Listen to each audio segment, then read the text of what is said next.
এবং chicken snake যেটা আমরা বলি, শিলিগুড়ির উত্তরবঙ্গের যে করিডরটা আছে, যেটা উত্তর পূর্বাঞ্চল ভারতের সঙ্গে যোগাযোগ স্থাপন করে, যেটা চিকেন স্নেক বলি আমরা, সেই 7 সিস্টার্স উত্তর পূর্বাঞ্চলের 7টি যে রাজ্য আছে, শিলিগুড়ির সঙ্গে যে যোগসূত্র চিকেন স্নেক, সেই অংশটিতে তাদের নাশকতামূলক কাজকর্মের সক্রিয় এবং নেপথ্যে থেকে দুভাবেই, স্লিপার সেলের মাধ্যমে এবং গোপনে অস্ত্র সংগ্রহের মাধ্যমে ভারত বিরোধী কার্যকলাপে আরো বেশি সক্রিয় হয়ে ওঠা। এইটুকু তথ্য আমরা আপাতত পেয়েছি। আরো বিস্তারিত জিজ্ঞাসাবাদ চলছে। যেরকম বলেছি, রাজ্য এবং বাংলাদেশের যে জেবিটি, এবিটি এবং জামাতুল মুজাহিদিন, তারই একটা স্প্লিন্টার গ্রুপ হচ্ছে এই আনসারুল্লাহ বাংলা টিম। সেখান থেকে একজন ফয়রান বলে একজন সে আছেন সংগঠন, এবং সারাদ রদি বলে আরেকজনকে পাঠানো হয় মুর্শিদাবাদে। তিনি এটা সংগঠনের কাজ করছিলেন। এই সাদাদ রদি ইনি ধরা পড়েছেন আসাম পুলিশের হাতে, আসাম থেকে। আর আমাদের এখান থেকে মুর্শিদাবাদে দুজন সদস্য, যাদের নাম বললাম, মিনারুল শেখ এবং মোহাম্মদ আব্বাস আলী, এই দুজনে ধরা পড়েছেন। আপাতত এইটুকুই আমাদের কাছে তথ্য আছে, যেটা আপনাদের সঙ্গে ভাগ করে নিলাম। শেষে এইটুকুই বলতে চাই যে পশ্চিমবঙ্গে যে কোনো জায়গায় কোনো ধরনের পশ্চিমবঙ্গের অঞ্চলকে, পশ্চিমবঙ্গের মাটিকে ব্যবহার করে ভারত বিরোধী, দেশ বিরোধী কোনো ধরনের সন্ত্রাসবাদী কার্যকলাপ যা সাম্প্রদায়িক সম্প্রীতিকে বিঘ্নিত করতে পারে, সে ধরনের সমস্ত ধরনের কার্যকলাপ প্রতিহত করতে এসটিএফ এবং গোয়েন্দা পুলিশ সজাগ আছে। এই ধরনের যে কোনো প্রচেষ্টা, এটা আমাদের একটা সাফল্য, এই ধরনের যে কোনো প্রচেষ্টা আমরা রুখে দেব। Gaurav, please do the honors. No, English, please. And Hindi, of course, I'm not comfortable. You come here. Sir has already given the brief in Bengali. I'll just briefly give it in English. So there was an input, and with the help of the Assam STF, basically it was a very well coordinated.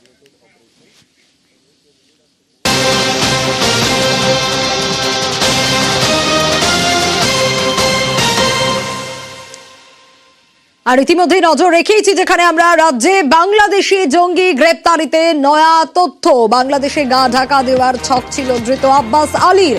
বাংলাদেশের অশান্তির জের আর তাতেই এই ছক বানচাল হয়ে যায়। ওপারে চম্পটের আগেই মুর্শিদাবাদের হরিহর পাড়া থেকে পাকড়াও করা হয় এদের, এবং বাংলাদেশে যাওয়ার জন্য পাসপোর্ট পর্যন্ত তৈরি করেছিল আব্বাসের পাসপোর্ট বাজেয়াপ্তের পর পুলিশের সন্দেহ হয়, আর তারপরই আব্বাসের মুর্শিদাবাদের বাড়িতেও আনাগোনা ছিল অসমের কয়েকজনের। এই মডিউলের কাজ কত দূর খতিয়ে দেখছে পুলিশ। আব্বাসের মোবাইলের সূত্র, সেই মোবাইলের সূত্র ধরেই একটি গ্রুপের সন্ধান পর্যন্ত পাওয়া গেছে পুলিশের তরফে। হোয়াটসঅ্যাপ গ্রুপে থাকা নামগুলোকে খতিয়ে দেখে খোঁজ খবর নিচ্ছে পুলিশ। ধৃত আব্বাসকে অসমে নিয়ে গিয়ে তদন্তে জোর দেওয়া হচ্ছে, এবং কিন্তু পরিবারের তরফ থেকে, আব্বাসের এই পরিবারের তরফ থেকে জানানো হচ্ছে আব্বাসকে ফাঁসানো হচ্ছে, এমনটাই দাবি করছে আব্বাসের পরিবার। কিন্তু বাংলাদেশ যাওয়ার জন্য পাসপোর্ট তৈরি করে রেখেছিল সে, কিন্তু যেতে পারেনি বাংলাদেশে। এই পরিস্থিতির জন্য, যে পরিস্থিতি তৈরি হয়েছে, এবং সেই পরিস্থিতির জন্যই বানচাল হয়ে গেছে ছক। জঙ্গলি কাকে বলে? আমার ঘরে যে অত দুই শেয়ার ঢুকলো, সে শেয়ারা কি কিছু পেয়েছে? জঙ্গলিতে কোনো অস্ত্রপাতি পেয়েছে না কি পেয়েছে?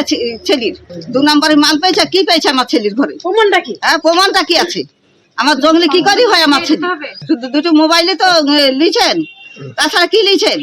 মোবাইল তো যার ঘরে খেয়ে নেয় তারও তো মোবাইল এখন থাকছে। কারোর সঙ্গে ঝগড়া বিবাদ কিছু করতো না, সঙ্গে সবার সঙ্গে ভালো ব্যবহার করে চলেছে ছেলে আমার। সেই ছেলে এত দূর কেন হয়? আমার স্বামী এরকম কোনো কাজ করতো না। আমার স্বামী একটা ছোট্ট মাদ্রাসা খুলেছিল, মাদ্রাসাতে পড়াতো। আর এমনি যে চিনতে খাদ্য আদায়ের সম্পর্কে, মাদ্রাসা যেটা হয় আদায়ে, আতা ছাড়া কোনো সম্পর্কই ছিল না। মিথ্যা অপবাদ দিয়ে নিয়ে গেছে। আর একজনকে ধরেছে, মাগুড়ার একটা ছেলেকে ধরেছে, মিনারুল বিলে নাম, ওই ছেলেটাকেও ধরেছে। ওর সঙ্গে কি যোগাযোগ ছিল? হ্যাঁ, যোগাযোগ তো ছিল। ওদের মধ্যে দুটো ছেলে পেলে পড়তো, এখানে পড়তো মাদ্রাসা। সেই সূত্রে কথাবার্তা পরিচয়। হ্যাঁ, আমরা এর সত্য বিচার চাই। বাংলাদেশের এই উদ্ভূত পরিস্থিতি, আর তার জন্যই সবটা বানচাল হয়ে যায়। গোয়েন্দাদের কাছে এমনই চাঞ্চল্যকর তথ্য উঠে এসেছে, আর উদ্ধার হয়েছে তার পাসপোর্টও, যা বাংলাদেশে যাওয়ার জন্য তৈরি করেছিল সে। তবে অসম থেকে বেশ কয়েকজন তার বাড়িতে এসে কয়েকদিন ছিল বলে গোয়েন্দারা জানতে পেরেছে।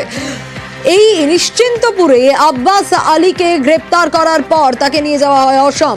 মাদ্রাসার আড়ালে জঙ্গি মডিউল করার কাজ কতটা করেছে সে ব্যাপারেও খোঁজ নিচ্ছে কেন্দ্রীয় গোয়েন্দা সংস্থা। মোবাইল থেকে সন্ধান পাওয়া গেছে একটা গ্রুপের, যেমনটা আপনাদের বলছিলাম, আর সেই গ্রুপের বেশিরভাগই পরিযায়ী শ্রমিক কাজ করতো বলে জানতে পারা গেছে। তাদের পরিচয় কি, নাম কি, সবকিছু জানার চেষ্টা করা হচ্ছে। যদিও পরিবারের পক্ষ থেকে দাবি মাদ্রাসা ছাড়া আর কোনো কাজই করতো না, যে বক্তব্য আপনাদের শোনাচ্ছিলাম। আব্বাস আলী কি হচ্ছে আপনার? আব্বাস আলী আমার ভাই কোনো জালিয়াতি বা কোনো অন্যায় ব্যবসায় নাই, জড়িত নাই। আমরা আমার ভাইকে আমরা বাড়ির ফ্যামিলি সবাই জানি, 20টা মতো বাচ্চা একটা মাদ্রাসা খুলেছে, ওখানে পড়াশোনা করায়। এটাই আমার ভাইয়ের মানে পেশা। মিথ্যা অভিযোগ দিয়ে আমার ভাইকে এরকম ভাবে একটা মানে ফাঁসিয়েছে।